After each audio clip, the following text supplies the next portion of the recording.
You'll notice that Judy and I are using different microphones. And we had a joke backstage that Judy required the phallic one. And I've got this little girl, kind of, I won't get too explicit, mic right here. It's because I would have had to take my earrings off. And it would ruin my outfit. And feminist or no feminist, we never do that. It is a great honor to be on stage with a living legend and one of the most important artists of our time. And we're going to talk about pussy power. And so what I thought we'd do to start off, I'm very interested, Judy, in what the word pussy means to you and what it's meant over the years. You graduated from UCLA with an MFA in 1964. I assume the word pussy meant one thing then. In 1979, you showed the dinner party here at SF MoMA, and this plate, which actually depicts Virginia Woolf, was in that installation. And now, of course, we have a president who's kind of the grabber by the pussy president. And, you know, the Women's March in January was populated by people wearing pussy hats, male and female. And so, yeah, what does the word pussy mean to you? And what has it meant? How has it changed for you? In the 60s, when I came out of graduate school into the LA art scene, which was singularly inhospitable to women, I used to hang out with the Ferris boys, much to their consternation. For those of you who don't know, with the Ferris boys, Ferris Gallery in LA in the 60s was the most important gallery in Southern California.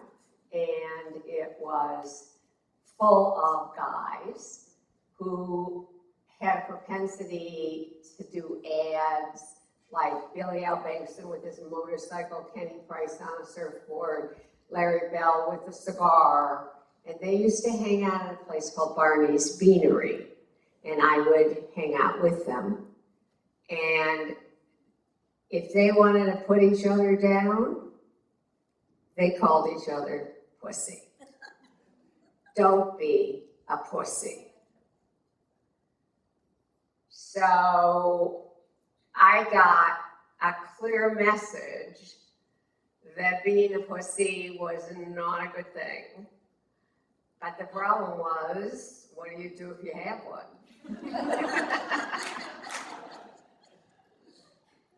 So imagine my delight that we now live at a time where I was telling Sarah, I do Instagram. It's the only social media I really like because I feel like I can post things of meaning. And so, you know, people follow me, and one of my followers is something called Club Clitoris. And another is Vagina China. And I'm like, well, you know, I was there first. Yes, the godmother of Vagina China. So it's a pleasure to be able to do a talk called Pussy Power or have a show called Judy Chicago's Pussies. It's a pleasure. And the hell with you, Ferris boys. Yes, we can reclaim it now. Yes, we can reclaim it, absolutely. So then the other word in tonight's title is power. And here are two works, Through the Flower from 1973, a magnificent painting, which I think is kind of finding a kind of feminine spiritual power. And you can correct me if I'm wrong. And then, very differently, Doublehead with Blue Eye #1 from a much later series when you started depicting men and kind of exploring masculinity and perhaps their prerogative with anger and kind of the stigma against the expression of sadness with in this Power Play series. And this particular one strikes me as most strange because it looks a little bit like. I think I need a tech person to help me. So anyway, what does power mean to you? Well, power has meant different things to me at different points in my career. In my early work, once I stopped trying to be a boy in order to fit into the LA art scene and decided to be myself as an artist. I struggled with social definitions of female power as negative, and tried to overcome that in my studio, because after all, what is an artist without creative power? One of the problems for women artists, I think even today, is if we look at what happened to Hillary Clinton, we see that still society has a great deal of difficulty dealing with powerful women. And if you're alone in your studio and you're afraid of your own power, then you can't really fully express yourself. So once I struggled through my own anxieties in my studio, I began to look back in history to see about how, if there had been powerful women in the past and important women, because in the 60s, people used to say women didn't have a history. This is before women's studies, before any widespread understanding that our history has been erased. And so then I was interested in trying to restore the power to women that had been erased in history, which is part of why I did the dinner party. And then I was interested in the power of birth, which I did actually in the Bay Area. I did a whole series of images on birth in Benicia. And I used to say, in response to the idea of women being powerless, if everybody had to see the vulva giving birth, the idea of women being powerless would completely disappear. In the 80s, I did this series called Power Play, which is going to be shown in New York again in January. It was an examination of the construct of masculinity before the advent of queer theory or masculinity studies. And as usual, I started in the library, and when I looked up gender, the only books that came up were about women, as if only women had gender. So I was then interested in the way in which power has affected men and the way their power has affected the world. I think power and powerlessness have been major currents in my work. Of course, then my husband, photographer Donald Woodman, and I did an 8-year project on the Holocaust, and you could say that the Nazis exemplified, up until that point in time, the most grotesque use of power. And most recently, I finished a project that looks at the powerlessness of other creatures in the face of human power.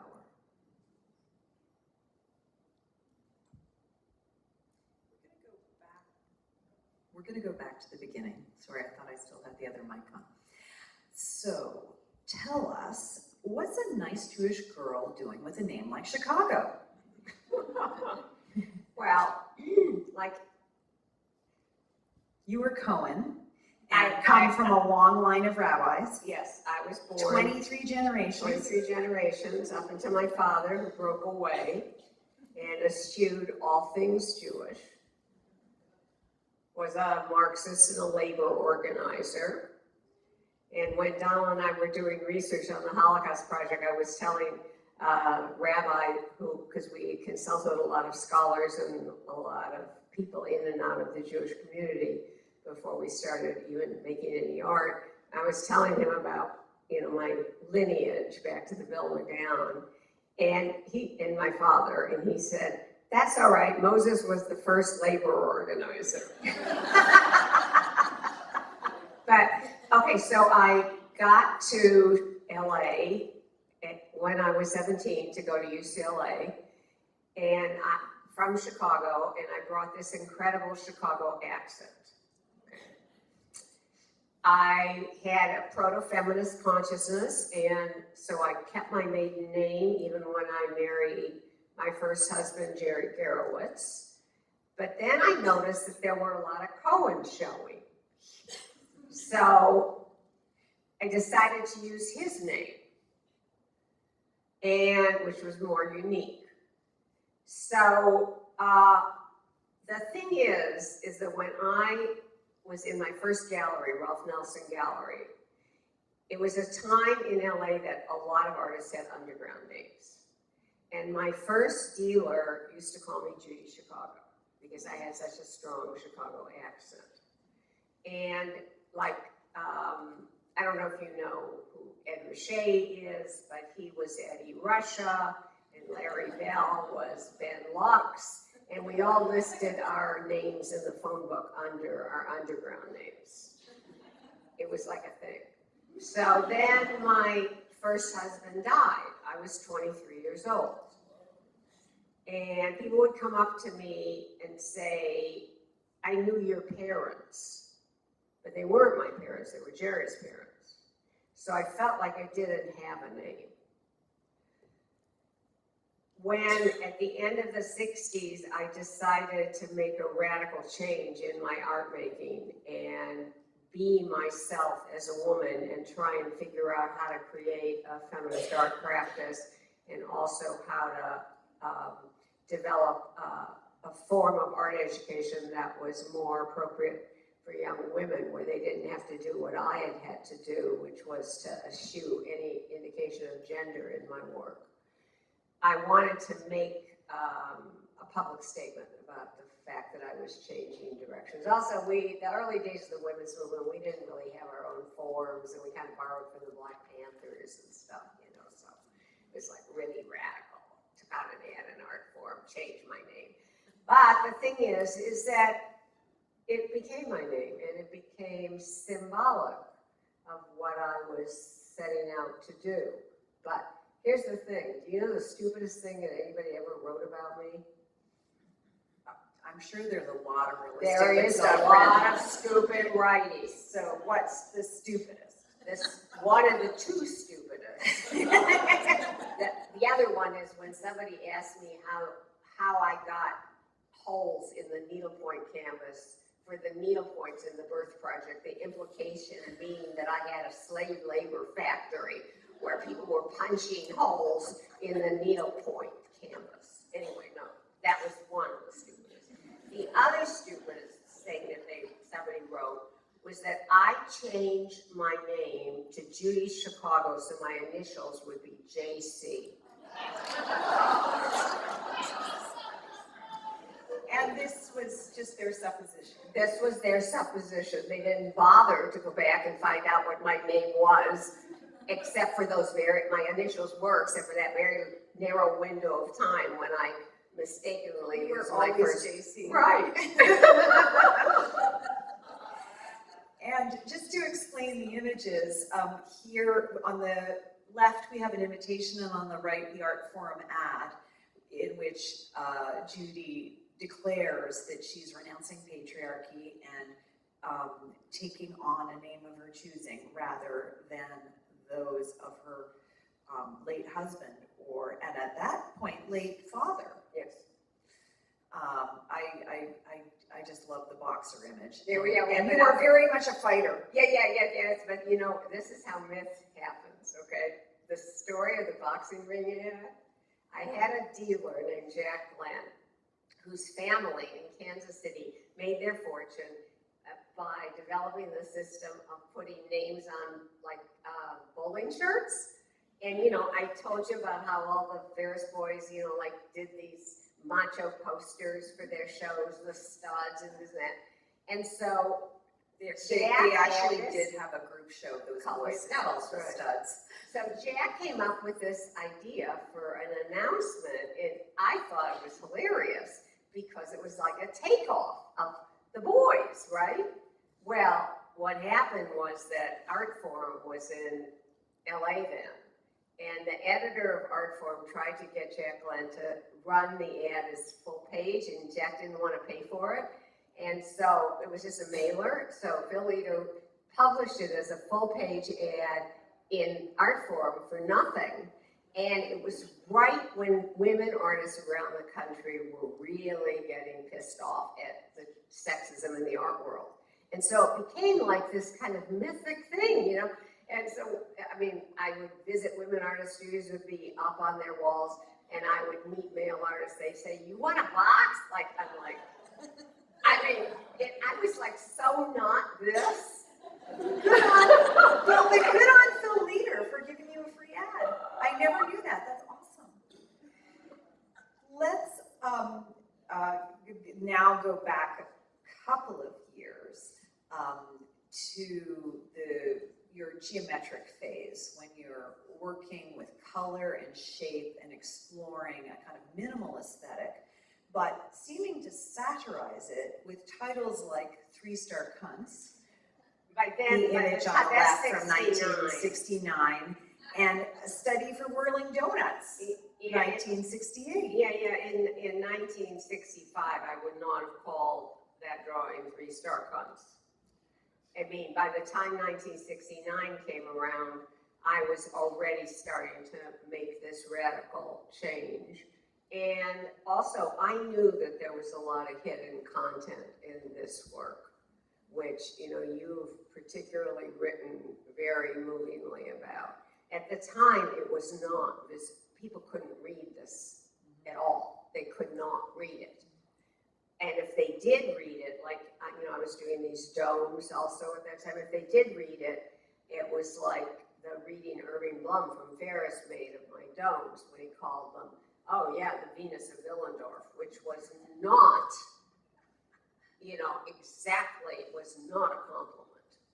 It was like, it was not a compliment. It was like, oh, this icky female stuff, like leaked in there. And of course, the Venus of Willendorf is actually kind of a pregnant figure. Right. And so he was associating the domes with the belly. Right, and you know, Yeah.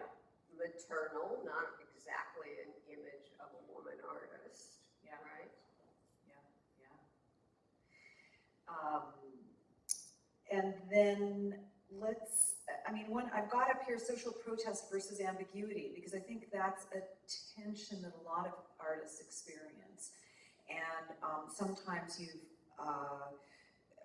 people complain that there's too much ambiguity here and you're not like a hardcore feminist. And then other times for different work, you're too didactic and what's your feeling about that tension, that kind of classic antagonism between the two? Well,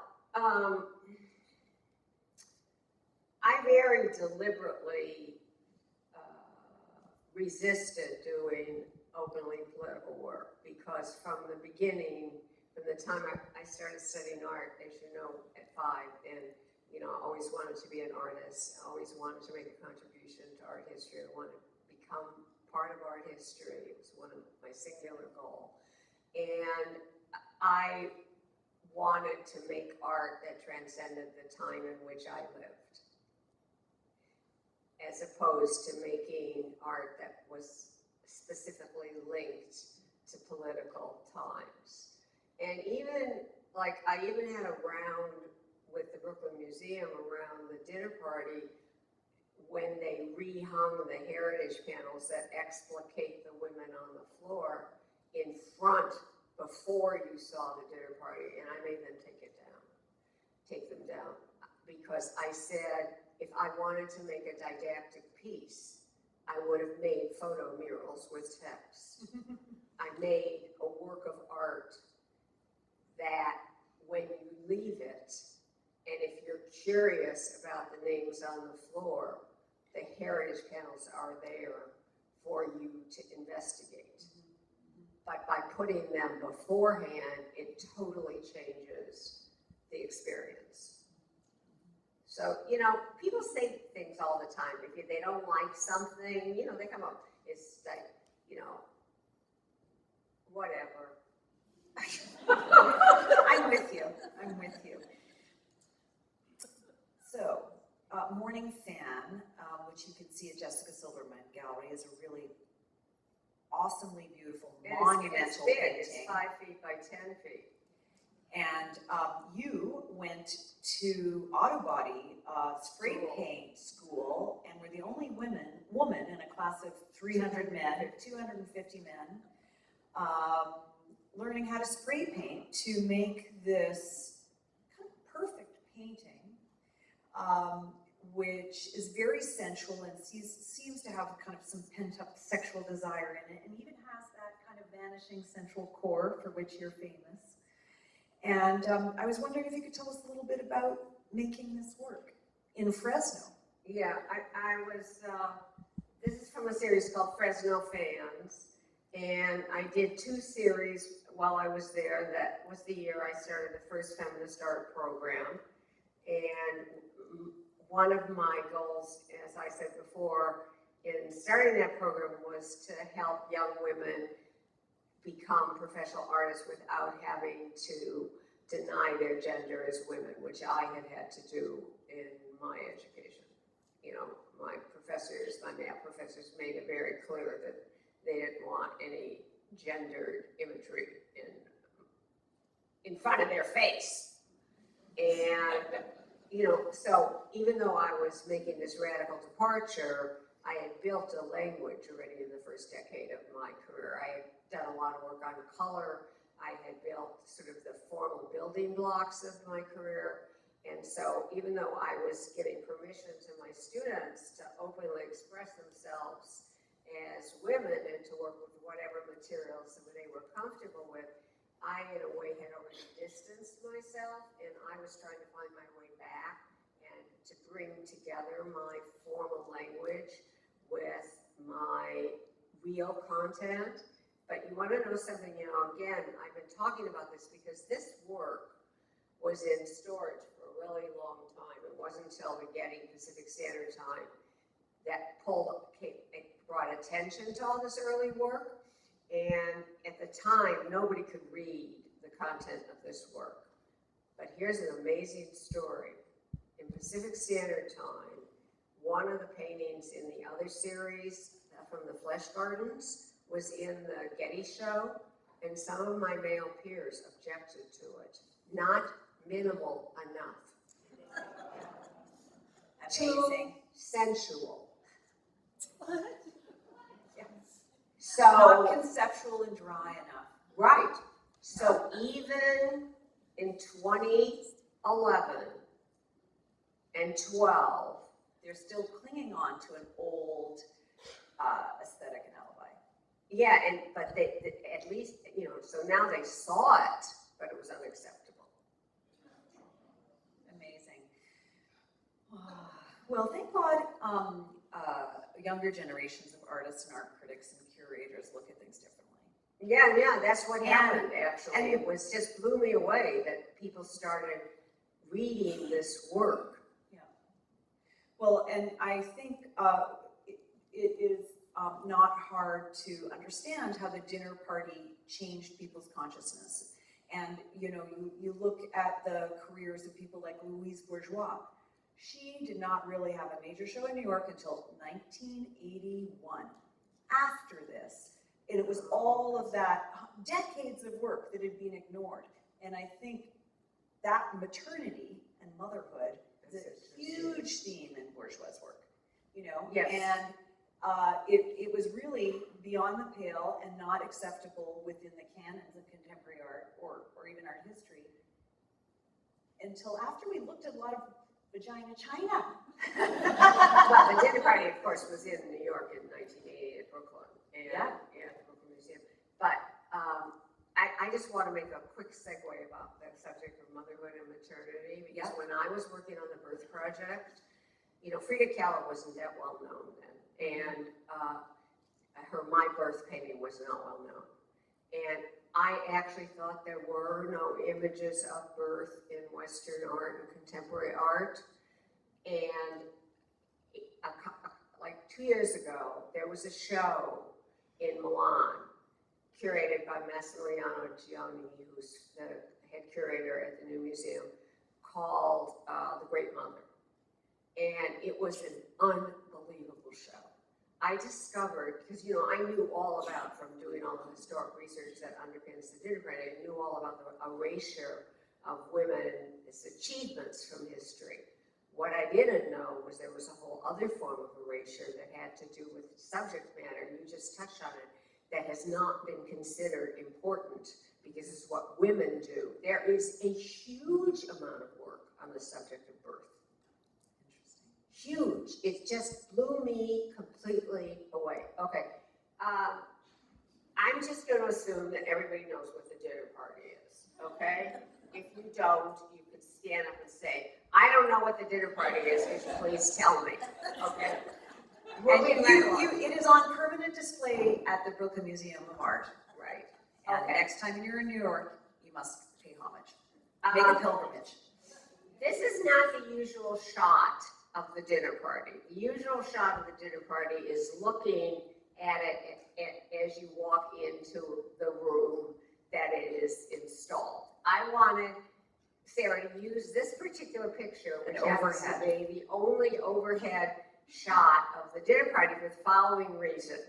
This is from the old San Francisco Museum installation in 1979, where the dinner party premiered, where it was a huge, huge success. The bookstore sold 100,000 people saw it. There were 5-hour lines. Karen Philly started her career there doing a piece called The Cocktail Party, honoring 39 gay men, and they were honored by gay men on roller skates who presented their honor on paper plates. So like the doll Sassoon was a hairdryer on a paper plate. Anyway, the bookstore made so much money that they bought a computerized cash register they called Judy.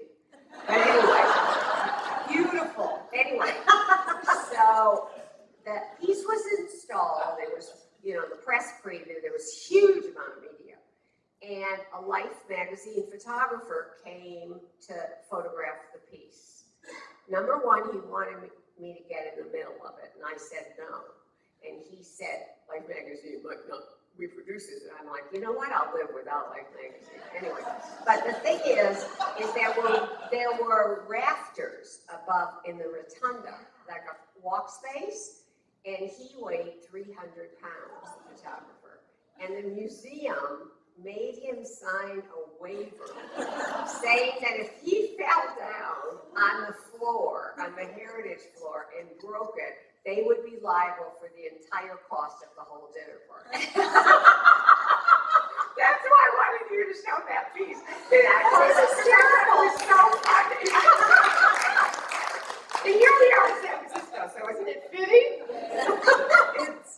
It is fantastic. And no, I did not identify.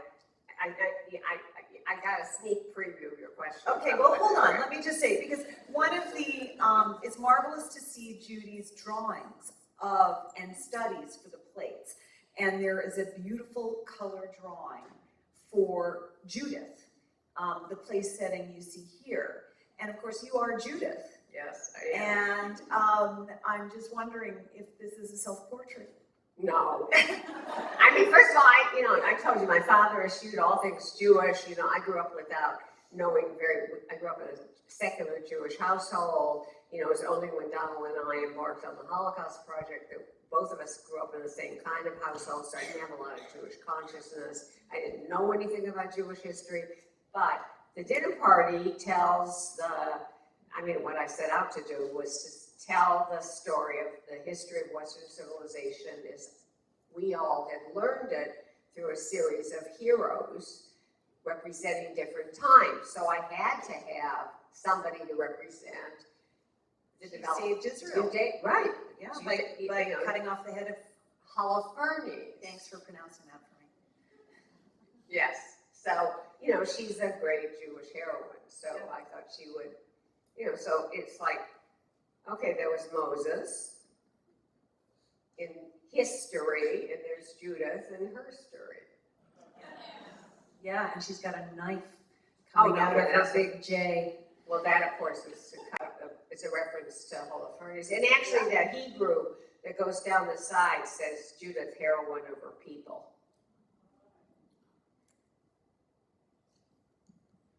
So, in the show, in the Tenderloin, there are 3 test plates, which are all related to this one, and I may mispronounce this. Rosvita. Oh, Rosvita. Yeah. That's easy to pronounce. You just ignore the H. Okay, great. A medieval nun, poet, and playwright.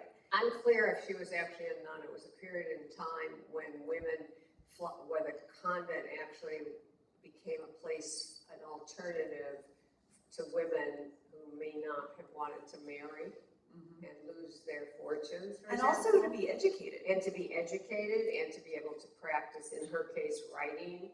Her abbess supported her. Not clear if she ever took vows. She did, in fact, live in a convent. Okay. So tell me, she does have a bit of a habit. Yes, actually, that's right. See, now that. And she looks like she's praying. Yes, that's absolutely right. I mean, I actually am completely captivated by this idea of representing women through these vaginas, actually. Well, because they're so different and they're so expressive, and you've used this biomorphic challenge to represent the whole social and historical aspect of a woman through these means. Well, there's going to be the show that opens next month at the Brooklyn Museum called Roots of the Dinner Party, History in the Making, which will be the first actual look after 40 years at my creative process in doing the dinner party. And I hope that there will also be, I think, some new iconographic reading. Okay, so let's do an iconographic reading. First of all, as I've said to people, but it seems not to have connected, there's a point, making vaginal references in the dinner party had a point. There are 39 women represented at the dinner party table across century, across country, religion, profession, geography. The only thing they have basically in common, and the reason they're not known, is they had vaginas. So that there's a point to that, to the imagery, along with the idea of challenging the notion that the phallus is universal and the vagina is something else, specific. Right. So I also was trying to build a new kind of language, visual language. But as the dinner party, as the years went by on the dinner party, and I began to develop the images, and after I wanted them to become dimensional as a way of talking about the rise and fall of women's history, it's like, everybody says now is that women artists are so much, it's a great period for women artists. There have been other periods that have been great for women artists, and then they've been completely erased again. So the change in dimension of the place chronicles that rise and fall through history. And then I got interested, particularly after I started designing the needlework runners, which tell something about the lives and create the context for the play. I started incorporating iconography, needle techniques from the period. So the Rosvita plate sits on a runner that's done in a technique called opus teutonicum, which was the type of needlework that was done in Germany at the time she lived. And the imagery on the plate, you're absolutely right, that's a nun's cap. And the monastery. Fairly virginal. Yeah, well, yeah, well, I love that about her, actually. And it's quite a pristine plate, I'd say. And also the praying hands. Yeah. Actually, this is sort of funny. You know, nobody ever got any jokes in the dinner party. There are a lot of jokes. There's so many. This is right. This is one. Okay. It's so witty. At this time in monasteries, you know, people didn't have bathrooms. You know, they had outhouses. You know, I mean, and in the monastery, on the sides of the monasteries, there were like stalls for people for the populace. And the nuns used to walk through the center courtyard. This is, again, how mythology happens. And they would have their hands and they'd have their head down so as not to intrude and see people peeing. And that became associated with piety. Amazing. So that's the gesture she's making. And it's great that SF MoMA gave me this photo of you on the left, and these are not the same plate. There's 3 test plates in the show, and this one does not have the hands. Right, and they changed. Slightly different palette. It was so difficult once I wanted the plates to rise up, I started painting on Japanese porcelain, which is incredibly strong, and I could China paint it and fire it for 12 or 14 times. But to be able to do that with the dimensional plates became a huge challenge. Yes. And so we started they were breaking at every stage, bisque, glaze, China paint. So we would do 6 or 8 or 10 plates to try and get one out of the kiln. Yeah. Well, I'm going to skip these next 2 slides just to show them, but we'll move on in the interest of time. And it is a very interesting story, but for another time. You've talked about it many times before. The huge number of people involved working on your designs. And then here's the map starting in San Francisco and settling in Brooklyn via 16 different cities around the world. And then here we're going to start talking about cats. And the first time you pun on the word pussy is when you do Potent Pussy Homage to Lamont, and Lamont was my cat who died, Lamont Cranston. He was named after, when I was growing up, I used to listen to radio shows with my father, and then the one I liked the best was the lead character was named Lamont Cranston. It was called The Shadow. What evil lurks in the hearts of men? The shadow knows. I remember from when I was a little girl. And Lamont was a black cat. Yes, he was a black cat.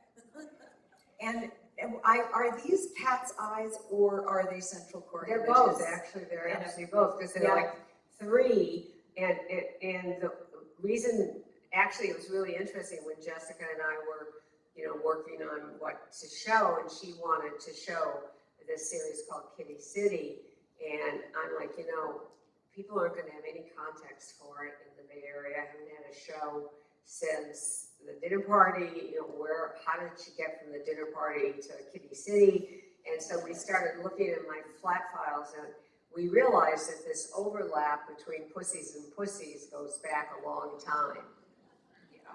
Yeah, amazing. So these are graphite drawings. Yeah, they're really beautiful, and they are installed down in the Tenderloin. What are your theories about the association between femininity and femininity? Why the pussy thing? I mean, when I started Kitty City, was investigating, of course, the history of cats. I wanted to do this series based on a medieval book of hours, kind of a day in the lifetime of our house, and it was probably one of. it was an exploration into human-animal relationship, which I've continued looking at since then. And so in my research, of course, historically there's an association between women and cats dating back to the Inquisition, where actually it's horrible. The Inquisition targeted cats. They instructed people to burn them alive, skin them, flay them, particularly black cats, because they were considered familiars of witches. And also there's been association between vanity in women and, pussies. And these little watercolors are actually, I did specifically for the introduction to Kitty City, for the page introduction, because it's an illuminated manuscript. And this is like a historic image, a beckoning cat, or a cat gazing into the mirror. I mean, they draw on historic images.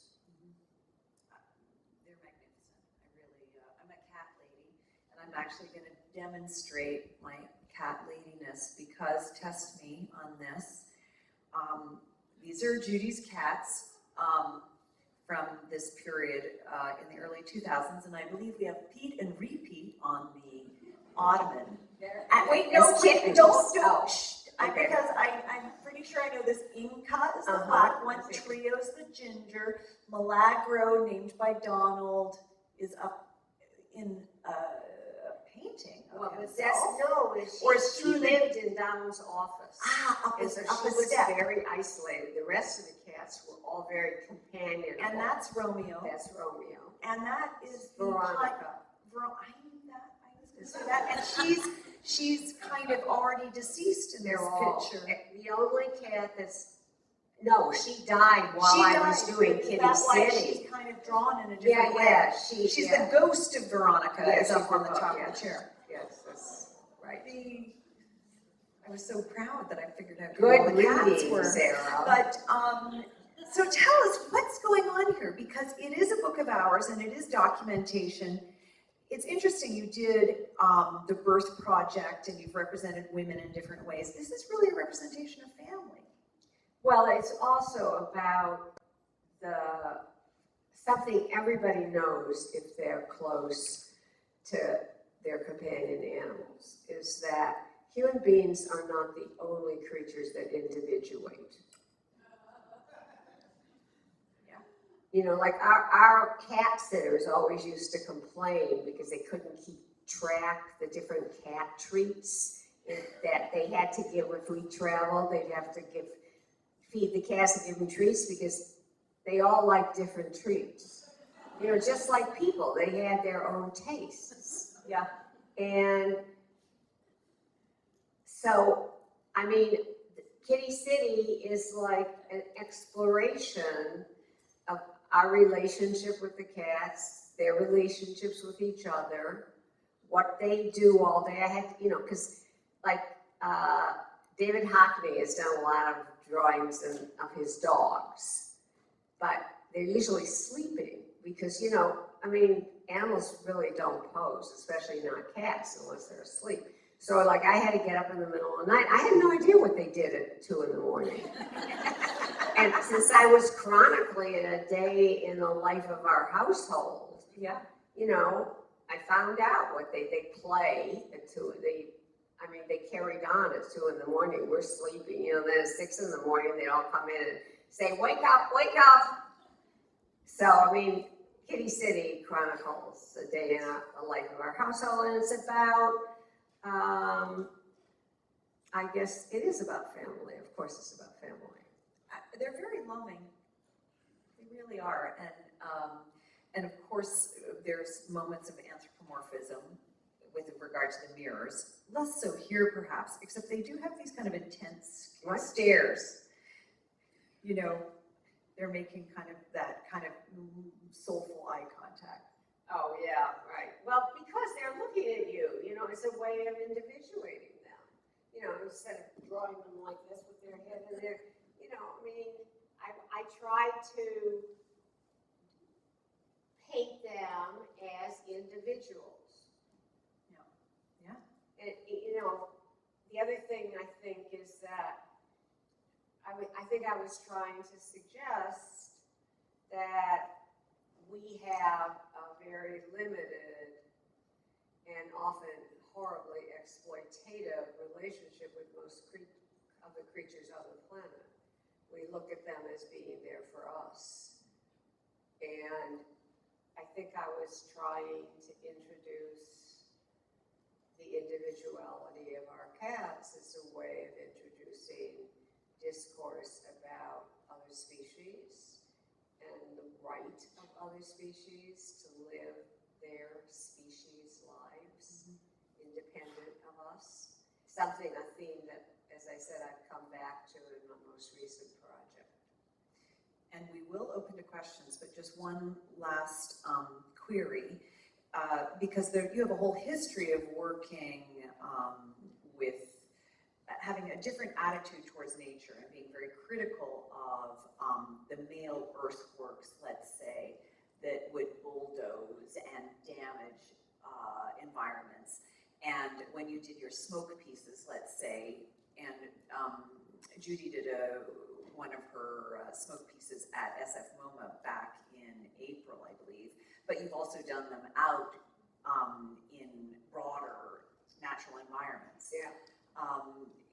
It would seem that that is all kind of part of the same impetus of, not wanting to be destructive, being respectful of nature of all kinds.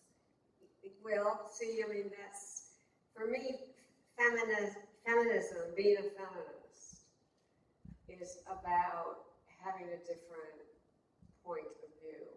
And being a feminist artist is not just about making images of women.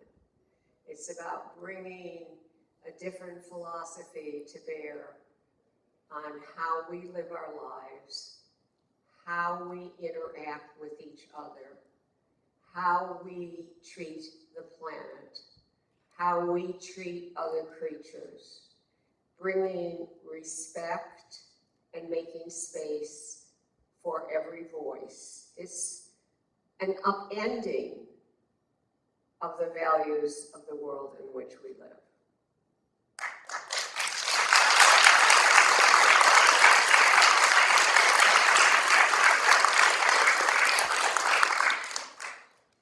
On that note, okay, now we need to get the lights out of our eyes so we can see you. Open it up.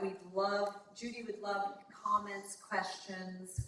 What about you? Wouldn't you like some? I see someone right back there. Yep. Please introduce yourself before you ask a question or make a comment. Hello, my name is Miriam Menzel. I want to ask you something that's different from everything you've talked about tonight, which is your merger poem, which I was wondering,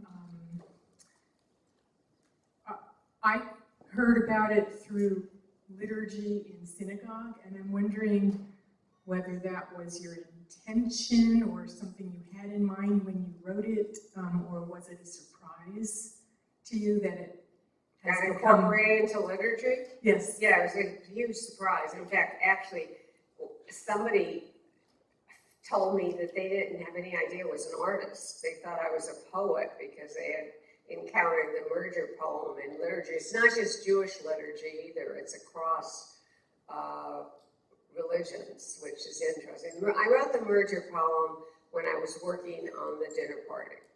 And actually it reflects the underpinnings of the dinner party. And some of the phrases are on the banners that introduce the dinner party. It's, for those of you who don't know it, it's a visionary poem about transforming the world. And of course, when Donna and I did all of our research for the Holocaust Project and on our history as Jews, I realized that long before I developed Jewish consciousness, like I already was infused with the values of Tikkun Olam from the family I grew up in, and I would say that poem reflects those values. The next question is on your right. Judy, Where are you? I'm over here. Oh, over there. Hi. Who are you? Juan Espinoza from UCLA. Oh, really? Hi. We went to school together. Judy, I was curious in reading, when you talked about your cats, and when I read Rilke and Yeats and so many other poets, they talk about different powers, and I wondered, do you get some powers from your cats? Do they talk to you to help you, or to somehow give you a certain way of looking at your work? The cats, the power of the energy of the cats? One of the images in Kitty City is take your cats to work when they sit on my drawings. Is that what you mean? No, I know, I'm teasing. Not at all. I'm teasing you. What have you been doing all these years? We'll talk about that. So I'll go backstage. But the other thing I was so very curious about, when you did the how do you say, the dining room, what was that? How do you say? What was the year you did the dinner party? Between 1974 and 79. Okay, we've come a long way since then. I wonder if you were to do the dinner party now, Judy, how would you differ in terms of all women? Because now with all the gender divisions we have and how much we've changed since then, how would that change? Really? Tell that to a woman in Pakistan or Afghanistan who's not allowed out of the house. Tell it to a woman in Africa who is disallowed any sexual pleasure. No, we are. Yes, in the United States, we have come a long way. But I see the story the dinner party tells is a much bigger story than us at this moment in time.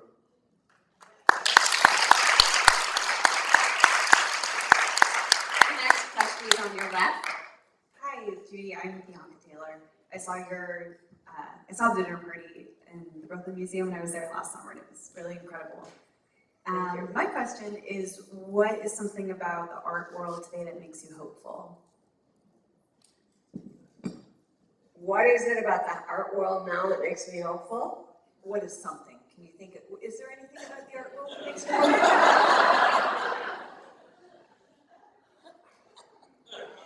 The fact that, artists keep working in the face of all the challenges there are, and that ultimately the creative impulse can't be stopped. But I have a lot of criticisms of the art world. But she loves her dealers. The next question is right here on the right. Hi, I'm over here.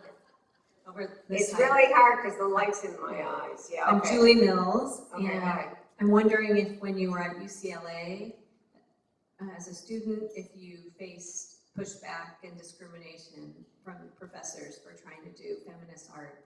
Well, there was no word feminist art then. That word only was created in the 70s. So there was no word for female-centered work. And in fact, in 1965, when I was showing at Rolf Nelson in LA, he had a 24-foot cloud painting by Georgia O'Keeffe hanging in his gallery.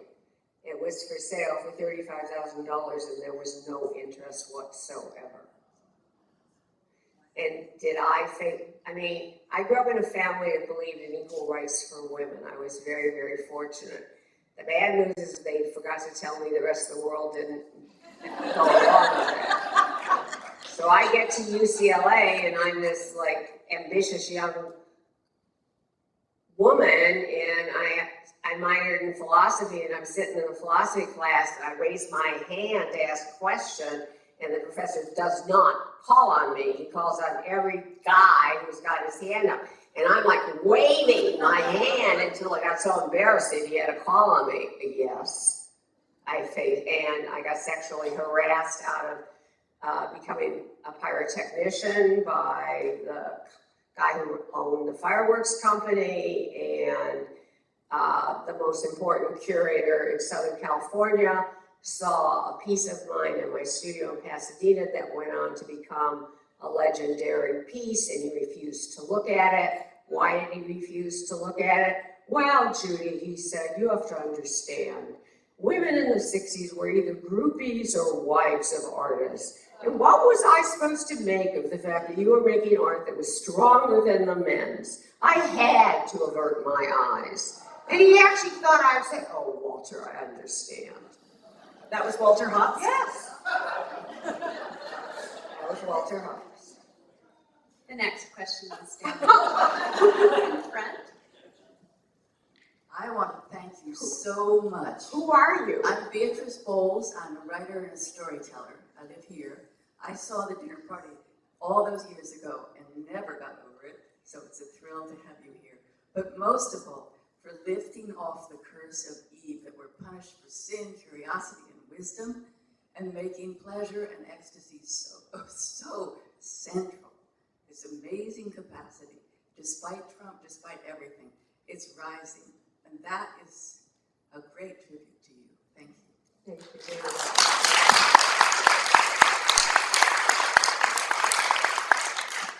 Jordan, there's someone back here on the left. Yep, Maggie has the next question. And then Right here on your right. Oh, okay. I'm loud without the mic. I'm Patty.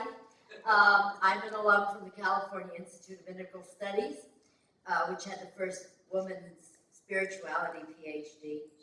I love your work. I used it in ritual, especially the part on all the witches, to create ritual, to remember them. They're kind of my people.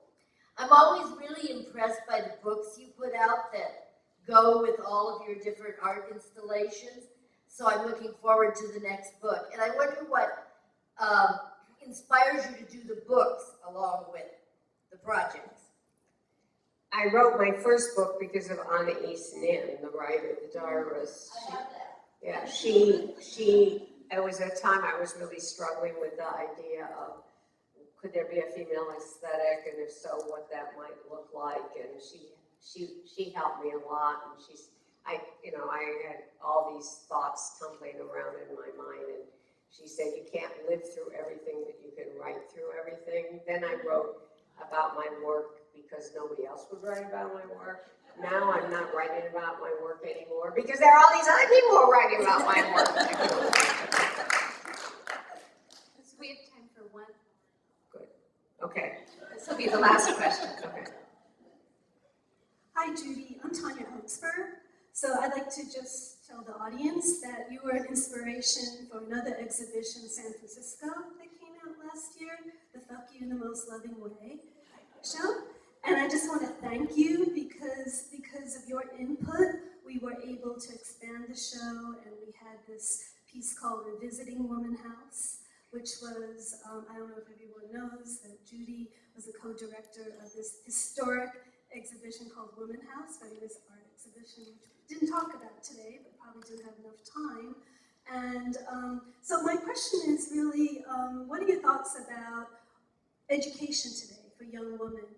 And do you think it's getting better for them in terms of education, or are you inspired by it, or do you have some choice words? I'm sure you do for the situation today. I have no idea. I mean, I'd have to ask young women.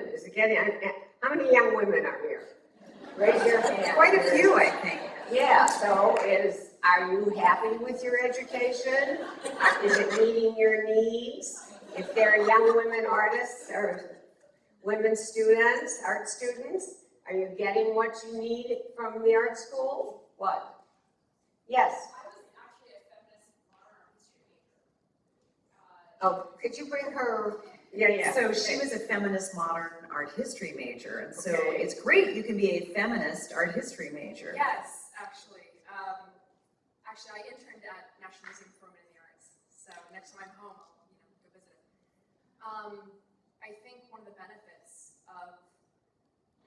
being a young woman today and having identity even expanding to include so many people is when you want to learn about yourself, which is so much of what art history is. So many schools, not as many as I'd like, but so many schools are encouraging students to expand what they want to learn as a reflection of who they are as people. So you see these art departments encouraging feminist art history curriculums and queer identity and even masculine identity and you know, they're very nurturing. I'm not gonna lie, I've definitely experienced some pushback, but I was very fortunate. I'm not sure if I'm really young, I just turned 33, but literally this week. I can only hope it gets better. As long as people, not just women, are angry and want to learn, my hope is schools will follow suit. You should plug in. Well, thank you everyone for coming out today, and I think the word inspiration came up many, many times, and I have to say that you are an inspiration to me as well, and it's been a great pleasure to be on stage with you. Me too.